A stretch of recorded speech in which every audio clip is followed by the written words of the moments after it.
Ladies and gentleman, অদম্য ইচ্ছাশক্তির সাথে বাস্তবধর্মী business idea সংমিশ্রণ করে সময়ের সাথে সাথে সফল ব্যবসায়ী হওয়াকে উদ্যোক্তা বলা যেতে পারে। উদ্যোক্তা হতে হলে নানা রকম চড়াই উতরাই পার করতে হয়। উদ্যোক্তারা সাধারণত নিজে নিজে ভালো কিছু করার উদ্দেশ্যে ব্যবসা শুরু করে, আর ব্যবসায় সফল হতে হলে চাকচিক্যময় এবং আকর্ষণীয়ভাবে ব্যবসাটি শুরু করতে হয়, যাতে সহজেই গ্রাহকরা আকৃষ্ট হতে পারে। কিন্তু সফল হতে হলে এইগুলোই শুধু যথেষ্ট নয়। চাকচিক্য ও আকর্ষণীয়তার পাশাপাশি সুনির্দিষ্ট পরিকল্পনা গ্রহণ করে সঠিক পথে এগিয়ে গেলেই ব্যবসায় সফল হওয়া যেতে পারে। আর আপনি সঠিক পথে রয়েছেন কি না তা জানতে আপনি নিজেকে কিছু সাধারণ প্রশ্ন করতে পারেন। যেমন নাম্বার 1, আপনার কি সঠিক ব্যবসার ধারণা আছে? যদি আপনার একটি ব্যবসার ধারণা থাকে, তাহলে আপনার কাছে এমন মনে হতে পারে যে ব্যবসাটি শুরু করে আপনি গ্রাহকদের আকৃষ্ট করতে পারবেন, কিন্তু বাস্তবে তা নাও হতে পারে। তাই আপনার ব্যবসার ধারণাটি গ্রাহকদেরকে কতটা প্রভাবিত করতে পারবে তা জানতে আপনাকে কিছু পরীক্ষা নিরীক্ষা করতে হবে। এই ক্ষেত্রে আপনি আপনার সম্ভাব্য গ্রাহকদের প্রতিক্রিয়া জানার চেষ্টা করতে পারেন। পাশাপাশি পরিবারের সদস্য ও বন্ধুদের নিকট থেকে আপনার ব্যবসা সম্পর্কে জানতে পারেন। পরীক্ষা নিরীক্ষার পর যদি মনে হয় যে গ্রাহকদেরকে প্রভাবিত করতে পারবেন, তাহলে আপনি আরও কয়েকটি বিষয় নিয়ে চিন্তা করতে পারেন।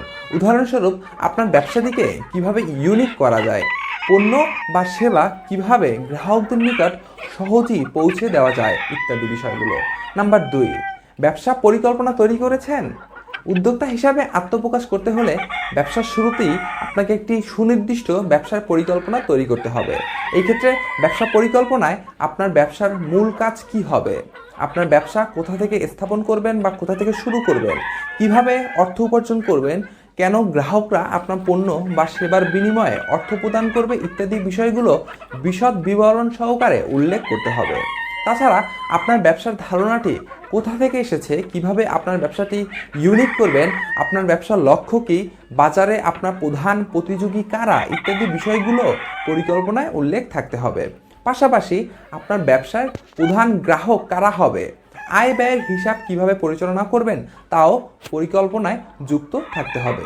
নাম্বার 3, আপনি কি আর্থিকভাবে প্রস্তুত? একজন উদ্যোক্তা হিসাবে ব্যবসা শুরু করলে আপনার পূর্বের চাকরি ত্যাগ করতে হতে পারে। এর ফলে আপনি মাসিক বেতনের নিশ্চয়তা হারাবেন। আপনাকে আপনার সঞ্চিত অর্থ থেকে টাকা ব্যয় করতে হবে। পাশাপাশি আপনাকে বিভিন্ন মাধ্যম থেকে ঋণ গ্রহণ করতে হতে পারে। তাই আপনাকে সবগুলো বিষয় বিবেচনা করে আপনি আর্থিকভাবে প্রস্তুত কিনা সে সম্পর্কে সিদ্ধান্ত গ্রহণ করতে হবে। নাম্বার 4, সকল কাগজপত্র ও অনুমতি সংগ্রহ করেছেন? একটি ব্যবসা শুরু করতে হলে সংশ্লিষ্ট আইন মেনে প্রয়োজনীয় লাইসেন্স, ছাড়পত্র ও অন্যান্য কাগজপত্র সংগ্রহ করতে হয়। এই ক্ষেত্রে ব্যবসা শুরু করার আগে আপনার প্রয়োজনীয় সকল ডকুমেন্ট সংগ্রহ করতে হবে। নাম্বার 5, আপনি কি ব্যবসাটি পরিচালনা করতে পারবেন?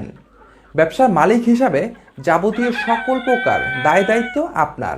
এই ক্ষেত্রে ব্যবসার সকল চ্যালেঞ্জ আপনাকেই মোকাবেলা করতে হবে। ব্যবসার যাবতীয় সমস্ত কিছু আপনাকেই পরিচালনা করতে হবে। তাই আপনি সমস্ত কিছু পরিচালনা করতে সক্ষম কিনা তা যাচাই বাছাই করে নিতে হবে। এই ছিল আজকের ভিডিওটি সম্পর্কে আপনার মতামত কমেন্ট বক্সে তুলে ধরার আহ্বান জানাচ্ছি। ব্যবসা বাণিজ্য, শেয়ার বাজার সহ টাকা পয়সা রিলেটেড ভিডিও পেতে চ্যানেলটি সাবস্ক্রাইব করে রাখতে পারেন। এছাড়া আপনি যদি ব্যবসার ধারণা, ব্যবসা পরামর্শ ও সফল পেশা নিয়ে বিস্তারিত জানতে চান, তাহলে চ্যানেলটি সাবস্ক্রাইব করে রাখতে পারেন।